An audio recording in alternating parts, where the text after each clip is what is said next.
Volvemos a hablar de economía con Julián Guarino, en este caso de la coparticipación. Julián. Sí, bueno, se ha conocido en las últimas horas un fallo de la Corte Suprema que obliga a la Nación a restituirle una cantidad muy importante de dinero. 80.000 millones de pesos. Ahí está. ¿Cómo estás afilado hoy con los números? Impresionante. 80.000 millones de pesos es una cantidad sideral de dinero, no hace falta decirlo. Sí. Pero para las provincias también, es decir, implica recursos muy importantes que venían reclamando. ¿Por qué? A ver, ¿cómo se origina esa deuda? Claro, ¿qué es la coparticipación? Todo el mundo habla de coparticipación, esto, lo otro. Digo, ¿qué es? Bueno, es una especie de reparto. Coparticipación, participar, repartir.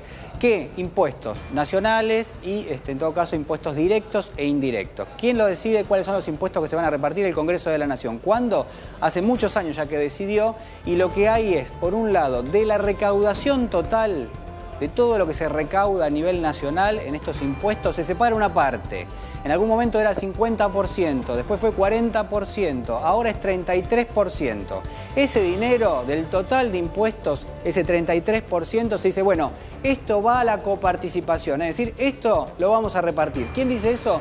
El gobierno nacional, ¿no? Esa coparticipación, en todo caso, ha tenido evoluciones a lo largo del último tiempo, pero en el caso de Santa Fe, San Luis y Córdoba, son tres provincias que en el año 2001, bajo el gobierno de la Rúa, sufrieron una retención de ¿cuánto? De casi el 2% de lo que le tocaba de esa coparticipación para auxiliar a otras provincias.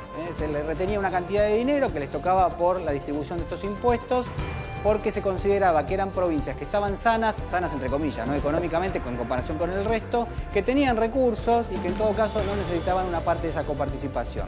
¿Cuál fue el error en todo caso? Sostener eso a lo largo del tiempo. Es decir, la Argentina después recuperó económicamente su actividad y también el nivel impositivo, el nivel tributario que terminó teniendo lugar. Con lo cual habría que haberle devuelto a las provincias ese 2%. Como no se lo dieron durante toda esta cantidad de años, lo que termina pasando es que ahora la Corte Suprema dice, señores, este dinero que se le retuvo a las provincias, de vuelta a Santa Fe, San Luis y Córdoba, hay que devolvérselo. ¿Cuánto es? 80.000 millones de pesos.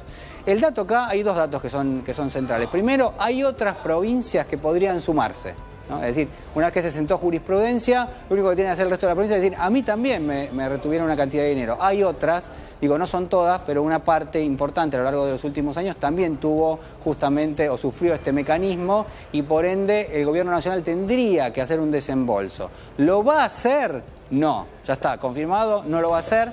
¿Por qué? Bueno, obviamente porque son recursos que si no se tienen hay que emitirlos y como no se quieren emitir para no generar mucha más inflación, lo que le van a dar son bonos. Lo más probable es que se emitan bonos y una parte de ese dinero sí se le liquide en forma, obviamente en efectivo o a través de las cuentas públicas, obviamente, y el resto sí con títulos públicos. El otro dato, decía, es cómo funciona la coparticipación. La verdad que es aburrido el tema, pero en rigor es muy importante y si lo comentamos fácil se va a entender perfecto. ¿Recuerdan que del total de impuestos se separa una parte y eso se va a repartir con las provincias? Bueno, ¿por qué? Bueno, porque hay impuestos que son nacionales, es decir, que uno, por ejemplo, el impuesto al ingreso de productos importados. ¿Quién lo cobra? La aduana. ¿Quién se queda con eso? La nación. ¿Pero qué? Bueno, hay que repartir una parte, digamos. ¿Por qué? Y bueno, porque hay provincias que no tienen aduana. Entonces, de la misma forma, con la misma filosofía, hay otros impuestos que actúan de la misma manera. Decíamos que a lo largo del tiempo, ese porcentaje que se destinaba a la coparticipación se fue achicando. ¿Por qué? Porque aparecieron otros impuestos, el impuesto al cheque, ese es uno, las retenciones al agro, las exportaciones son otros, que lo que hicieron es ampliar el universo de recaudación que había. Es decir, vos tenías más impuestos, recaudabas más. Una parte de eso iba a ser coparticipable y el resto no. Es decir, el resto se lo queda el gobierno nacional. ¿Qué dice la Corte? Señores, esto que hay que coparticipar, háganlo, digamos, no le empiecen a sacar a las provincias recursos que son legítimamente de las provincias y en todo caso no apliquen mecanismos que no son constitucionales. Bueno, en esto de alguna manera versó el fallo de la jornada de ayer. El otro dato es cómo va a evolucionar esa coparticipación, es decir, cómo vamos a empezar a repartir los impuestos de ahora en adelante. Bueno, hay una reforma que nunca ha sido aplicada, sí. Con este fallo de la Corte, eso que se aplicaba hasta ahora desde el Estado Nacional con las provincias, ya no se va a poder seguir aplicando con el resto de las provincias, digamos. Por supuesto que no, empieza a regir. Que era un 15%, ¿no? Claro, a ver, lo que hay que decir es que puntualmente hay provincias dentro de lo que es ese fondo de coparticipación de impuestos que tienen mayor proporción, es decir, no es lo mismo Buenos Aires que Santa Cruz, ¿no? Buenos Aires tiene mucha mayor cantidad de gente, es más importante desde el punto de vista económico y al mismo tiempo tributa más al sistema nacional. Es decir, hay más gente que paga impuestos y por ende cuando da vuelta todo eso, lo más probable es que vos tendrías que recibir la misma cantidad de impuestos de regreso. En muchos casos Buenos Aires tributa y recibe menos. Por ejemplo, del total coparticipado, el 20% solo es para Buenos Aires. Y vos decís, pero Buenos Aires tiene casi 40% de la población del país. Sí. Bueno, este es uno de los problemas que siempre se ha planteado históricamente. Lo que pasa es que se manejó desde la política para decir, yo como gobierno nacional te asigno a vos, Buenos Aires, esto. ¿Necesitas más? Vení, pedime y te doy.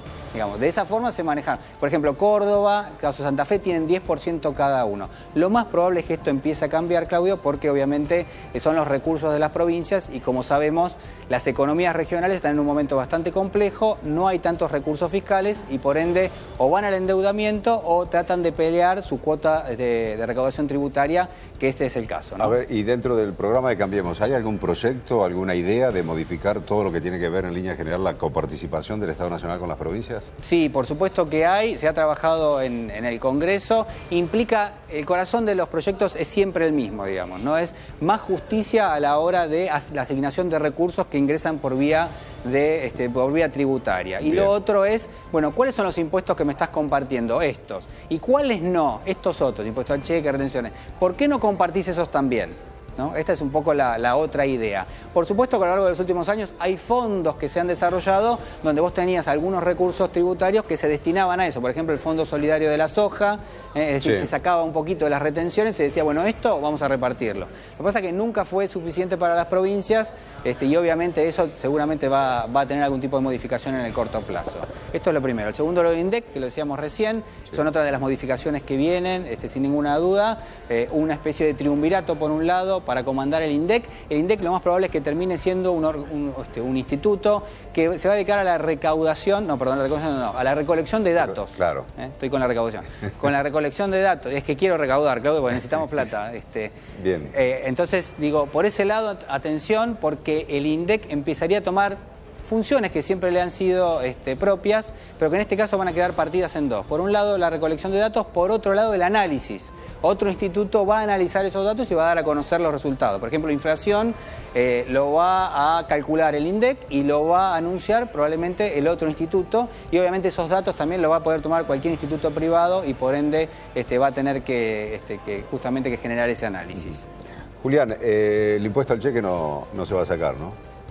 Bueno, surgió como forma provisoria, ¿no? Mira, terrible. Plantealo, viniste hoy quiere recaudar, hoy me quiere querés ahorrar. pelear todos los impuestos, Claudio. Quiere que rinda más el sueldo. Lo que dice el capítulo 1 de Introducción a la Economía, los estados tienen ingresos por pocas vías realmente. O recaudás, ¿no? Este es uno. O recaudás o recaudás. Sí, yo te diría casi que la recaudación es casi lo más importante, o podés vender algo que tengas, activos, lo que sea, que el Estado argentino lo ha hecho en algún momento, hace ya alguna década, o emitís dinero. Entonces, fíjate que tampoco tenés tantas alternativas. La realidad es que la recaudación es casi la principal. O podés pedir prestado también. Esa es otra de las vías en las cuales un Estado puede financiarse. La realidad es que la recaudación es clave y sobre todo que sea diagramada e implementada de una forma justa, ¿no? Todos sabemos qué pasa con el impuesto a las ganancias. En algún momento vamos a ir comentando las modificaciones que pueden llegar a tener lugar. Muy bien, Julián, seguimos el minuto. Muchísimas gracias.